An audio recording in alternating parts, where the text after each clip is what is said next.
السلام عليكم ورحمة الله وبركاته، ازيكم عاملين ايه؟ كل سنة وانتم طيبين. تعالوا النهاردة نعمله غريبة. زي ما انتم شايفين كده، شكلها جميل جدا وطعمها بجد تحفة. كنت عاملاها بعد الفطار على طول، خدتش معايا 10 دقايق.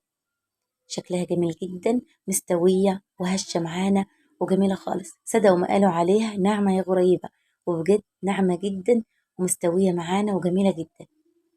راح نحط لها مكون واحد في البيت راح يخليها ريحتها وطعمها تحفة بجد. طريقتنا سهلة خالص وبسيطة، والغريبة جميلة جدا جدا.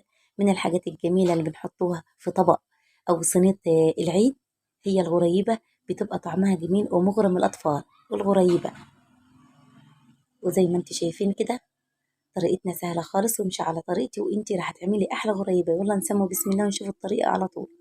وأول مكون من مكونات الغريبة، أنا معايا السمنة زي ما انتوا شايفين كده. راح أعملها بسمنة روابي عشان لونها بيضة وبتدي شبه من السمنة البلدي.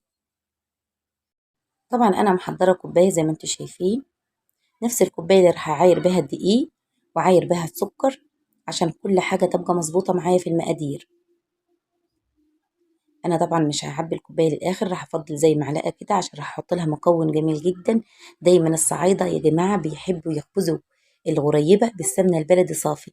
طبعا عشان الغلاء وأسعار الغلاء احنا راح نحط لها معلقة واحدة من السمنة البلدي، راح تخلي طعمها وريحتها جميلة جدا. وزي ما انتوا شايفين كده انا هحط معلقة واحدة بس، وبعد كده اخد كوباية السمنة واحطها في التلاجة. يكون انا حضرت المكونات بتاعت الغريبة. مكونات سهلة جدا وبسيطة، وامشي على خطواتي وانتي راح تعملي احلى غريبة. وحضرنا مكونات الغريبة، مكونات سهلة جدا وجميلة. معايا كوبايتين وربع من الدقيق. الدقيق بتاعي نخلاه زي ما انتوا شايفين نفس الكوباية اللي معايرة بيها السمنة. ومعايا نص كوباية من السكر المطحون. ومعايا كوباية السمنة اللي عيرناها سوا وحطينا لها معلقة من السمنة البلدي عشان تخلي ريحتها جميلة جدا وهتعجبك. زي ما انتوا شايفين كده جمدت معايا كوباية السمنة عشان انا كنت حطاها في التلاجة. وحطينا كوباية السمنة في الطبق زي ما انتوا شايفين. اجيب المضرب واضربها بالمضرب. لو عندك مضرب يدوي ممكن تضربيها بيها بتطلع جميلة. أهم حاجة السمنة لونها يتغير وتبقى هشة معانا زي الكريمة. ولو لسه معايا مكملة الفيديو ما تنسينيش اللايك والاشتراك عشان يرفع لي القناة شوية، عشان القناة بتاعتي يا جماعة هابطة خالص ونقصت فوق 70 مشترك. مش عارفة ايه اللي حصل، نقصت كده وكل يوم تنقص، كل ساعات تنقص.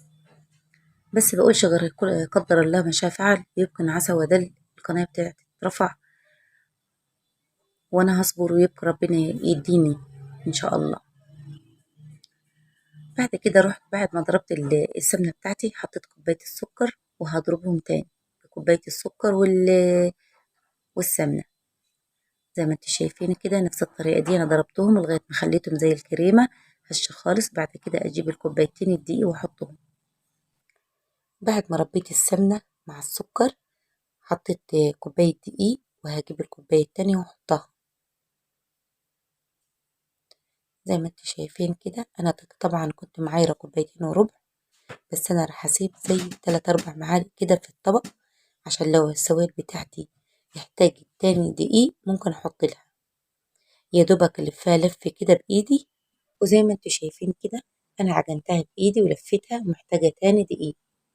راح احط لها زي 4 معالق من الدقيق زي ما انتوا شايفين. يبقى انا الغريبة بتاعتي خدت كوباية سمنة، نص كوباية سكر مطحون، واخدة كوبايتين وربع من الدقيق. دقيق على دقيق يا جماعة يفرق. الدقيق ممكن في دقيق يشرب السوائل وفي دقيق مش بيشرب. الغريبة بتاعتي واخدة كوبايتين وربع، هتطلع معاك مظبوطة وجميلة جدا. يا دوبك ألفها كده وأحطها في التلاجة لمدة ربع ساعة ترتاح كده في التلاجة وتجمد شوية. وبعد كده نكوروها سوا ونستخدموها على طول. مظبوطة بالظبط، مش طرية معايا ولا ناشفة، ما شاء الله عليها. بعد ما ريحتها مدة ربع ساعة في التلاجة اخدها واكورها واشتغل على طول في الغريبة بتاعتنا.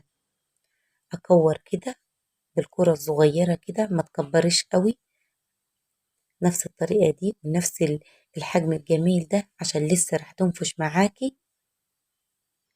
وممكن تزينيها بأي مكسرات عنديكي، يبقى أي حلويات بتبقى جميلة جدا. ممكن تاخدي معلقتين من الغريبة وتحط لهم من نص معلقة كاكاو خام، وتعجنيها وتلفيها وتزيني بيها قطع صغيرة كده وتزيني بيها من فوق، بتبقى طعمها جميل جدا بزينة الغريبة بالكاكاو. أعمل نفس الحجم الجميل ده واملى الصينية بتاعتي عشان أطولش الفيديو عليكم بإذن الله. وخلصنا الغريبة بتاعتنا ما شاء الله عليها، ما خدش معايا وقت خالص. اخدها على طول على كده ومسخنه البوتاجاز واحطها في البوتاجاز تستوى معانا. وخلاص على كده خلصنا الغريبة ما شاء الله جميلة جدا يا جماعة، بيضة معانا وجميلة ومستوية وطعمها جميل بجد. من طعمتها وحلاوتها الأولاد ما يصبروش حتة منها تخلص الفيديو.